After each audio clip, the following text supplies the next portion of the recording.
ஓம் ஸ்ரீ குருபியோ நமக. ஓம் ஸ்ரீ மகா பெரியவா சரணம். 2025ஆம் வருஷத்துக்கான நவராத்திரியில நம்ம காலடி எடுத்து வச்சிருக்கிறோம். நவராத்திரி நாட்கள் முடியறதுக்கு முன்னாடி இப்ப நாம சொல்லக்கூடிய இந்த ஒரு தீபத்தை குறைந்தது ஒரு நாளாவது உங்க வீட்டோட பூஜை அறையில ஏத்தி வைக்கிறதுக்கு மறக்காதீங்க. கேட்ட வரம் கிடைக்கும். நினைத்தது அப்படியே நடக்கும். அது என்ன தீபம், என்ன வழிபாட்டு முறைன்னு பார்க்கறதுக்கு முன்னாடி நம்மளோட வீடியோஸை இப்போதான் நீங்க ஃபர்ஸ்ட் டைம் பார்க்குறீங்கன்னா மறக்காம சப்ஸ்கிரைப் பண்ணிக்கோங்க. தொடர்ந்து இது மாதிரி அப்டேட் தெரிஞ்சுக்கிறதுக்கு பக்கத்துல நோட்டிஃபிகேஷன் பெல்லை கிளிக் பண்ணி ஆல் அப்படிங்கிற செலக்ட் பண்ணிக்கோங்க. இப்போ நவராத்திரி தினத்துல என்ன மாதிரி தீபத்தை எப்படி ஏற்றி வழிபாடு நடத்தணும் அப்படிங்கிற பத்தி தெளிவா தெரிஞ்சுக்கலாம். ஒரு வருஷமும் நவராத்திரியில வரக்கூடிய இந்த 9 நாட்களும் ஒரு வரப்பிரசாதம். பெண் தெய்வங்களை வழிபடுறதுக்கு அற்புதமான ஒரு நாள். நவனா 9 நாட்கள் விசேஷமா நம்ம வீட்டுல செய்யக்கூடிய பூஜை முறைகள் தான். இதுல ஒரு சில பேரு கொலு வைத்து வழிபடுவாங்க. சில பேருக்கு கொலு வைத்து வழிபடக்கூடிய வழக்கம் இல்லாமலும் இருக்கலாம். ஆனா இந்த ஒரு தீபத்தை யார் வேணாலும் ஏற்றி நீங்க உங்க வீட்டோட பூஜை அறையில வழிபாடு செய்யலாம். பெண் தெய்வங்கள்லயே முப்பெருந்தேவிகளாக இருக்கக்கூடிய துர்க்கை அம்மன், லட்சுமி தேவி, சரஸ்வதி இவங்க 3 பேரையும் வழிபடுறதுக்கான நாள் தான் இந்த நவராத்திரி. அதுல முதல் 3 நாட்கள் துர்க்கை அம்மனுக்காகவும், அடுத்த 3 நாட்கள் லட்சுமி தேவிக்காகவும், கடைசி 3 நாட்களை சரஸ்வதி தேவிக்காகவும் நாம ஒதுக்குவோம். இந்த 9 நாட்களும் நாம வீட்டுல செய்யக்கூடிய பூஜை முறைகள் இந்த வருஷம் முழுக்க நமக்கு எக்கச்சக்கமான செல்வ வளங்களையும் பொருளாதார முன்னேற்றத்தையும் வாரி வழங்கக்கூடிய அற்புதமான நாட்கள். இந்த 9 நாட்கள்ல நம்ம விரதம் இருந்து வழிபாடு செய்யும் போது வருஷத்துல மீதி இருக்கக்கூடிய எல்லா மாதங்களும் சிறப்பான மாதமா அமையும். அந்த வகையில 2025ஆம் வருஷம் இந்த வருஷம் நமக்கு செப்டம்பர் 22ஆம் தேதி நவராத்திரி ஆரம்பிச்சிருக்கு. கொலு வைத்து வழிபடக்கூடியவங்க காலை நேரத்திலையும் மாலை நேரத்திலையும் நைவேத்தியங்கள் செஞ்சு வச்சு பூஜை பண்ணுவாங்க. அக்கம் பக்கத்துல வீட்டுக்கு கூப்பிட்டு அவங்களுக்கு தாம்பூலம் வழங்கி நைவேத்தியங்களை பிரசாதமா கொடுப்பாங்க. இதுதான் கொலு வைத்து வழிபடக்கூடிய எளிமையான வழக்கம். சரி, கொலு வைக்காம வழிபடுறவங்க என்ன பண்ணலாம்? இந்த 9 நாட்களையும் 3 நாட்களா பிரிச்சுக்கோங்க. முதல் 3 நாட்கள்ல துர்க்கை அம்மனுக்கு விசேஷமா பூஜைகள் பண்ணலாம். எல்லார் வீடுகள்லயும் துர்க்கை அம்மன் போட்டோ இருக்காது. மாரியம்மன் மகமாயி போட்டோவுக்கு முன்னாடி ஒரு தீபம் ஏற்றி வச்சு துர்க்கை அம்மனை பாவித்து நீங்க தாராளமா வழிபாடு செய்யலாம். மகாலட்சுமி தாயார் போட்டோ சிலை எல்லா வீடுகளிலும் இருக்கும். அதனால அடுத்த 3 நாட்கள் மகாலட்சுமி தாயாருக்கு நைவேத்தியங்கள் செஞ்சு வச்சு படைக்கலாம். கடைசி 3 நாட்கள் கண்டிப்பா எல்லார் வீடுகள்லையும் சரஸ்வதி தேவியோட போட்டோ இருக்கும். அதுவும் குறிப்பா வீட்டுல படிக்கக்கூடிய குழந்தைகள் இருக்காங்கன்னா உங்க வீட்டுல கட்டாயம் சரஸ்வதி தாயோட போட்டோ இருக்கணும். இல்லைனாலும் இந்த நவராத்திரி சமயத்துல வாங்கி வீட்டுல வச்சிடுங்க. நமக்கு வாழ்க்கையில மொத்தமா 3 விஷயங்கள் தேவைப்படும். அதுல முதல் முக்கியமான விஷயம் வீரம், தைரியம். துர்கா தேவி வீரத்தையும் தைரியத்தையும் நமக்கு வாரி வழங்கக்கூடியவங்க. அடுத்ததா செல்வம். மகாலட்சுமி தாயார் செல்வத்துக்கு அதிபதி. அவங்க நமக்கு பொன், பொருள், ஆடம்பரமான வாழ்க்கைன்னு இது எல்லாத்தையும் கொடுப்பாங்க. கடைசியா கல்வி, அறிவு, ஞானம். மற்ற எல்லாத்த விட இது ரொம்ப முக்கியம். அதை நமக்கு கொடுக்கக்கூடியவங்க சரஸ்வதி தேவி.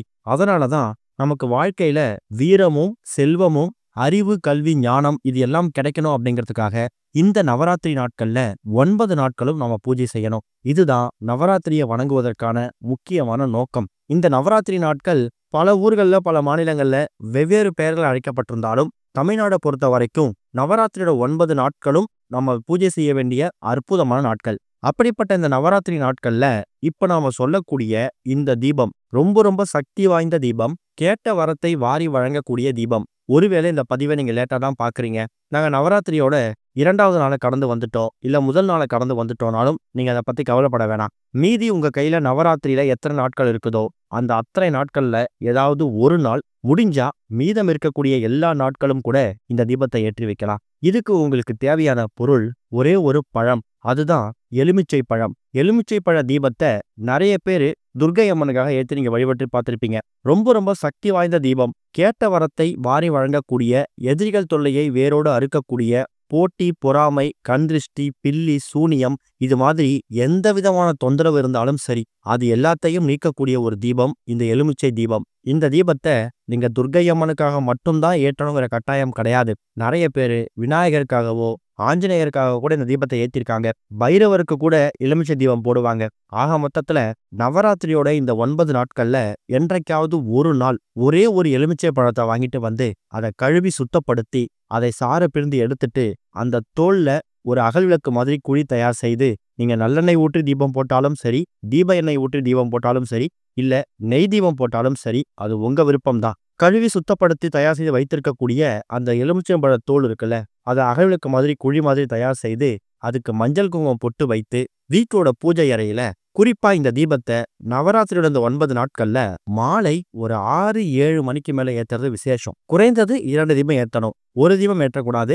2 தீபம் ஏத்துறது விசேஷம். இந்த தீபத்தை ஏற்றி வச்சுட்டு துர்க்கை அம்மன், மகாலட்சுமி தாயார், சரஸ்வதி தேவின்னு சொல்லி முப்பெரும் தேவியர்களாக இருக்கக்கூடிய இந்த 3 பேரையுமே மனசார பிரார்த்தனை பண்ணுங்க.